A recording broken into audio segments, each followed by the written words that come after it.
월급 3만원짜리 직원, 사장님 가게에도 채용하세요. 마케팅을 하는 시간보다 시키는 시간이 길어졌습니다. 네, 윤 사장입니다. 마케팅 대행은 이번 달까지만 하고 해지할게요. 5년 했으면 오래 했죠. 아니요. 서운한 건 없어요. 이제 옛날 마케팅은 끝난 것 같네요. 2026년 3월, 파스타집 윤 사장이 5년 쓴 대행사를 끊었습니다. 그 대신 뽑은 직원의 월급은 3만원입니다. 사람이 아니거든요. 오늘 영상은 그 직원의 정체와 윤 사장이 한 달 만에 갈아엎은 마케팅 3가지를 처음부터 끝까지 보여드립니다. 그리고 끝까지 보시면 월 300만원짜리 직원 몫이라는 AI 마케팅 실행 리스트를 무료로 가져가실 수 있습니다. 식당, 카페, 뷰티, 피트니스, 교육까지 업종별로 준비했습니다. 1장, 공식이 통하던 시절. 2019년에 윤 사장은 마케팅 우등생이었습니다. 공식이 3개 있었죠. 첫째, 네이버 검색 순위. 체험단 20명을 풀면 일주일 안에 블로그 리뷰 20개가 쌓입니다. 땡땡동 파스타 맛집 다녀왔어요 같은 제목으로요. 리뷰가 쌓이면 플레이스 순위가 오르고 지도 상단에 뜨는 순간부터 예약 전화가 울렸습니다. 광고비 대신 리뷰를 쌓아서 검색 결과 위쪽에 서는 방법이었죠. 둘째, 유행을 따르는 컨텐츠. 그 주에 유행하는 릴스 음원이 뜨면 주방 이모님까지 동원해서 따라 찍었습니다. 좀 창피해도 괜찮았어요. 남들이 하는 걸 하면 중간은 갔으니까요. 셋째, 광고 노출 순위. 리뷰로 못 잡는 자리는 돈으로 샀습니다. 땡땡동 파스타를 치는 손님 앞에 파워링크, 플레이스 광고로 서 있는 거죠. 클릭당 요금이 나가도 아깝지 않았습니다. 검색하는 손님은 이미 지갑을 연 손님이니까요.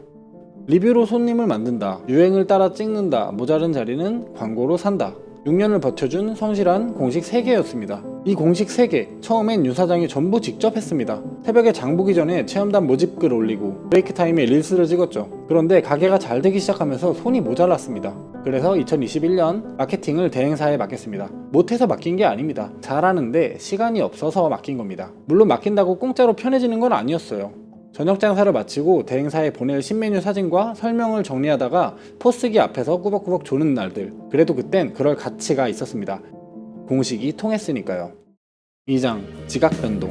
2025년 봄부터 숫자가 빠졌습니다. 처음엔 날씨 탓인 줄 알았습니다. 다음 날엔 경기 탓인 줄 알았고요. 그런데 이상한 건 뭘 잘못한 게 없다는 겁니다. 순위는 그대로인데 손님은 줄었고 릴스는 남들만큼 찍는데 아무도 안 왔고 검색 광고 클릭당 단가는 오르는데 전화는 안 울렸습니다. 포스 마감 버튼을 누르기가 무서운 밤들이 늘어갔습니다. 윤 사장도 가만히 있진 않았습니다. 음식 사진을 다시 찍고 메뉴 구성을 바꾸고 체험단을 2배로 늘려봤습니다.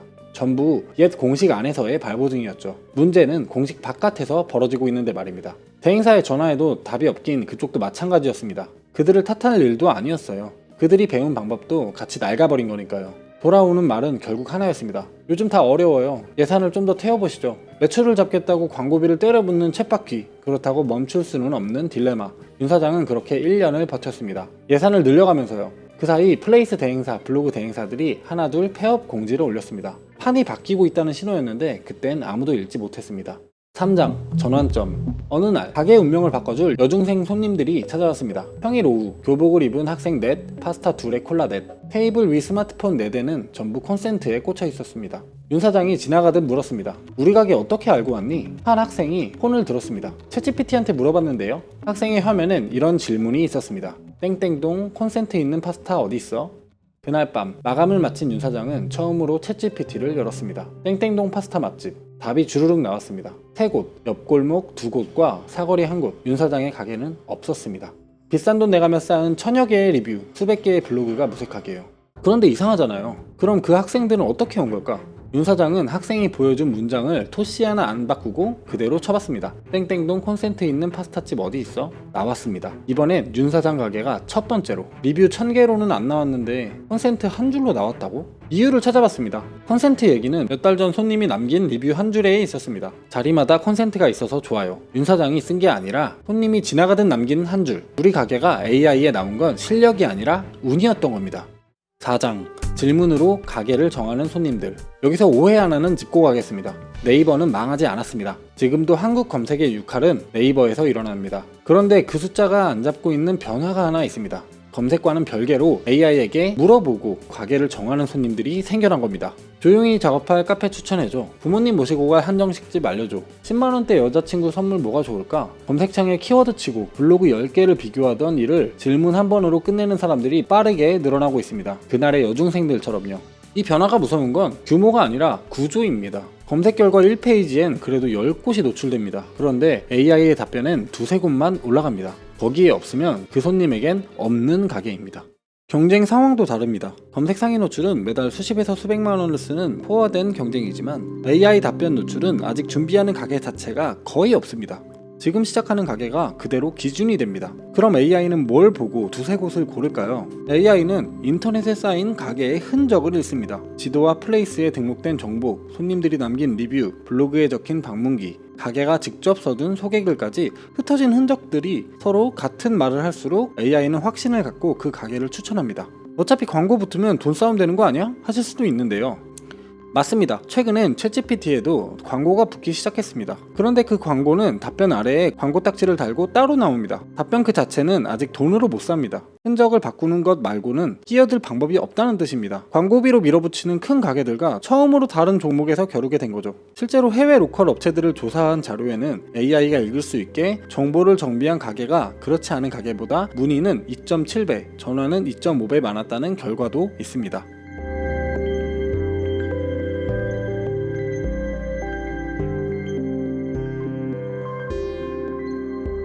그리고 검색뿐만이 아니었습니다. AI가 시장조사, 경쟁사 스파이를 자동으로 하고 우리 매장의 메뉴, 손님 반응, 판매 데이터를 차곡차곡 모아 그 기반으로 신메뉴 제안, SNS 콘텐츠 기획안, 새로운 광고 소재 제안을 하고 너무 복잡해서 엄두도 안 나던 퍼포먼스 광고도 스스로 척척 진행합니다. 마케팅의 판 자체가 다시 깔리고 있던 겁니다.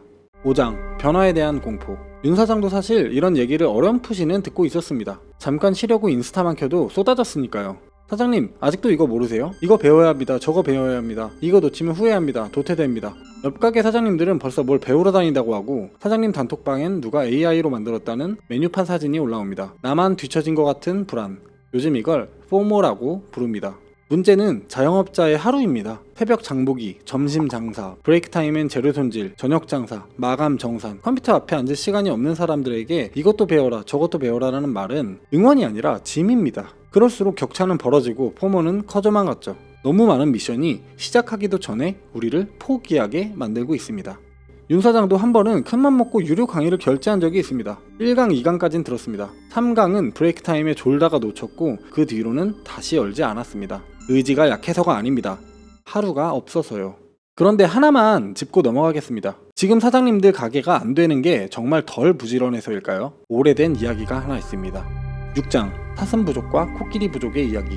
강가에 두 부족이 살았습니다. 사슴 부족과 코끼리 부족. 둘 다 조상 대대로 내려온 낚싯대로 하루 30마리의 물고기를 잡았습니다. 30마리면 충분했습니다. 오랫동안 정말 충분했습니다. 그런데 풍요가 문제였습니다. 배불리 먹으니 식구가 늘었고 식구가 늘자 30마리가 모자라기 시작했습니다. 여기서 두 부족이 갈립니다. 사슴 부족은 낚싯대를 내려놨습니다. 그리고 아무도 본 적 없는 그물이라는 걸 엮기 시작했습니다. 대가는 혹독했습니다. 그물을 엮는 한 달 동안 물고기는 끊겼고 사슴 부족은 아이의 울음소리를 들으며 그물코를 하나씩 묶었습니다. 코끼리 부족은 그 모습을 보며 혀를 찼습니다. 당장 먹을 것도 없는데 무슨 그물이야. 코끼리 부족은 낚싯대를 더 꽉 쥐었습니다. 더 일찍 나갔고 더 늦게 들어왔습니다. 누구보다 부지런했습니다. 하지만 낚싯대가 주는 건 여전히 하루 30마리였습니다. 한 달 뒤 그물이 완성됐습니다. 사슴 부족은 한나절에 300마리를 건져 올렸습니다. 한 달의 굶주림은 잔치가 됐습니다. 코끼리 부족은 여전히 30마리였습니다. 늘어난 식구를 30마리로 나누고 또 나누다가 코끼리 부족은 천천히 강가에서 사라졌습니다. 코끼리 부족은 게을러서 망한 게 아닙니다. 어제만큼 부지런했을 뿐입니다. 어제의 부지런함이 더는 정답이 아니게 됐을 때 한 달을 견딘 부족과 당장의 고통을 견디지 못한 부족의 운명이 갈렸습니다. 7장, 윤 사장의 그물낚시. 윤 사장이 5년 쓴 대행사를 끄는 게 바로 이 지점이었습니다. 낚싯대를 더 꽉 쥐는 대신 손에서 놓은 거죠. 사슴 부족은 한 달을 굶어야 했지만 윤 사장에게 필요한 건 하루 30분이었습니다. 그물 엮는 값이 그만큼 싸진 겁니다. 그런데도 대부분 안 합니다. 시간이 없어서가 아니라 어제까지 하던 걸 손에서 놓는 게 어려우니까요. 윤 사장을 그걸 놓았고 기존의 마케팅 업무를 이렇게 바꿨습니다.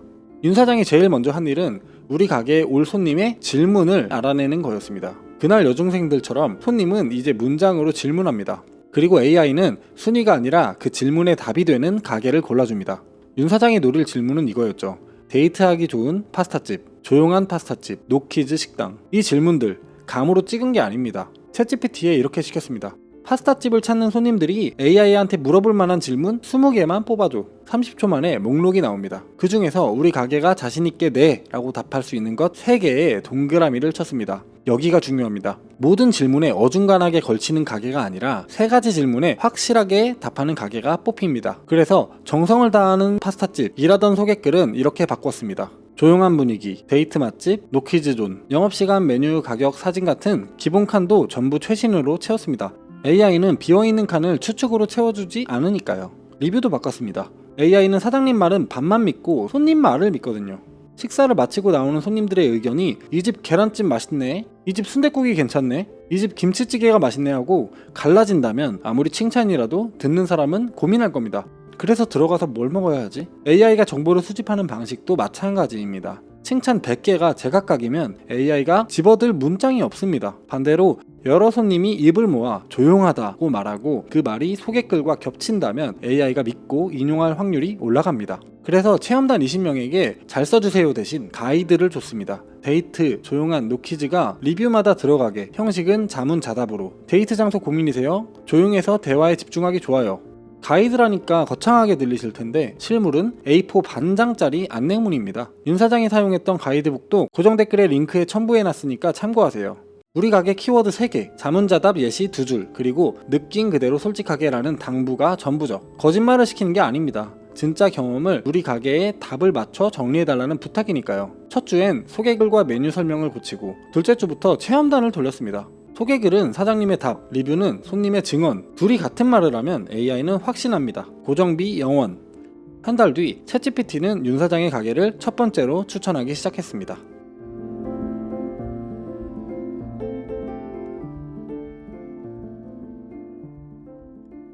파워링크나 플레이스 광고에 쓰던 돈은 방향을 바꿨습니다. 광고는 손님이 검색해줘야 시작되는데 그 검색 광고의 상위 노출 자리는 이미 만석이라 클릭 단가가 해마다 올랐으니까요. 기다리는 광고에 더해 먼저 찾아가는 광고로 메타와 유튜브의 알고리즘은 윤 사장 가게에서 결제한 손님들을 학습해서 그 손님을 닮은 사람을 동네에서 찾아냅니다.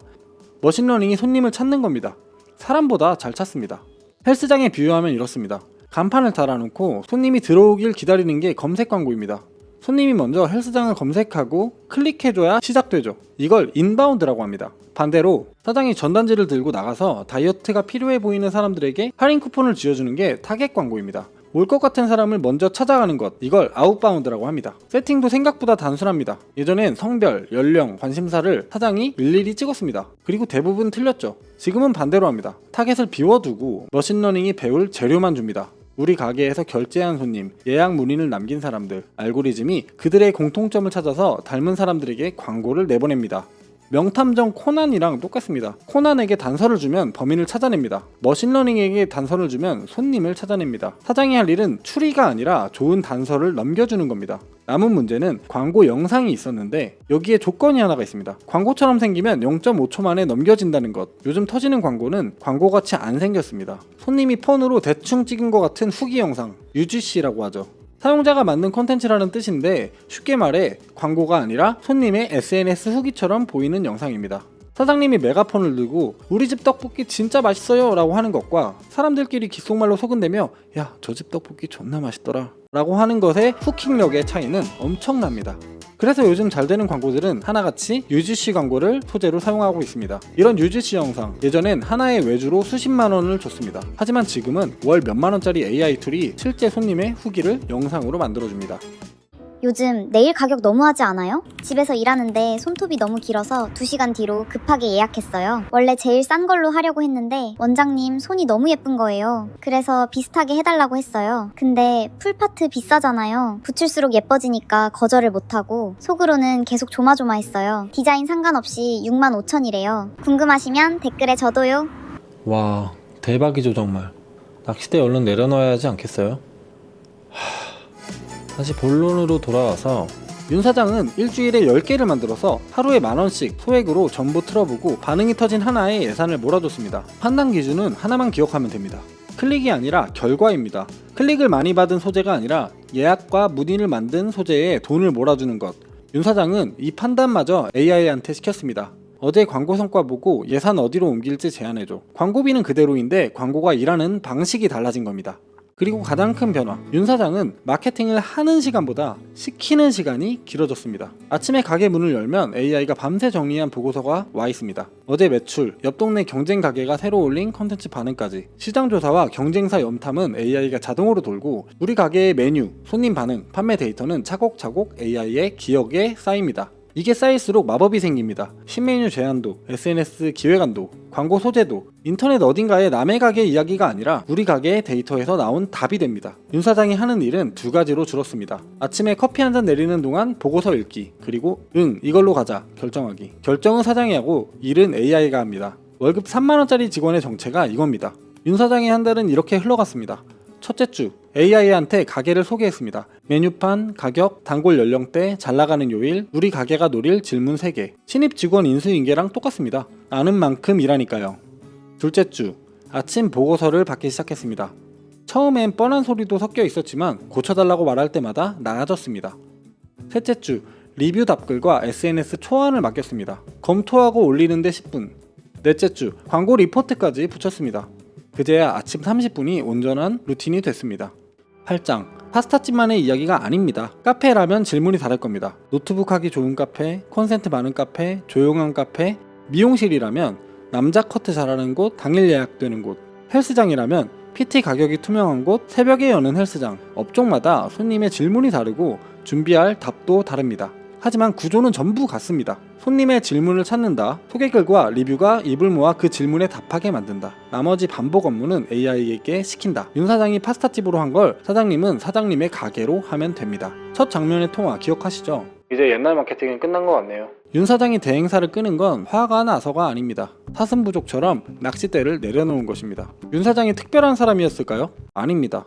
컴퓨터를 잘하는 것도 젊은 것도 아니었어요. 달라진 건 딱 하나. 손님이 검색창 대신 AI에게 묻기 시작했다는 걸 조금 먼저 알아차렸다는 것. 다행히도 사슴부족과는 달리 우리는 굶어가며 그물을 엮지 않아도 됩니다. 하루 30분이면 됩니다. 지금부터 딱 이 3가지만 해보세요. 하나, 오늘 밤 챗GPT에 우리 동네 플러스 업종을 물어보세요. 내 가게가 나오는지 3분이면 됩니다. 둘, 플레이스 소개글 한 문단을 손님의 질문 언어로 고치세요. 데이트, 조용한 주차처럼 우리 가게가 노릴 답으로요.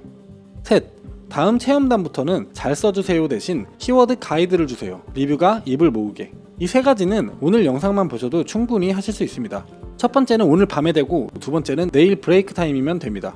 혼자 하기 어렵다면 고정 댓글에 무료 강의로 오세요. 방금 말한 3가지를 같이 해보고 실무에 바로 쓰는 AI 마케팅 루틴을 배우고 윤 사장이 한 달간 30분씩 실행한 업무 리스트를 식당, 카페, 뷰티, 피트니스, 공간, 교육까지 업종별로 받아가실 수 있습니다. 무료 강의에서는 이걸 실제 가게에 적용하는 과정을 그대로 보여드립니다.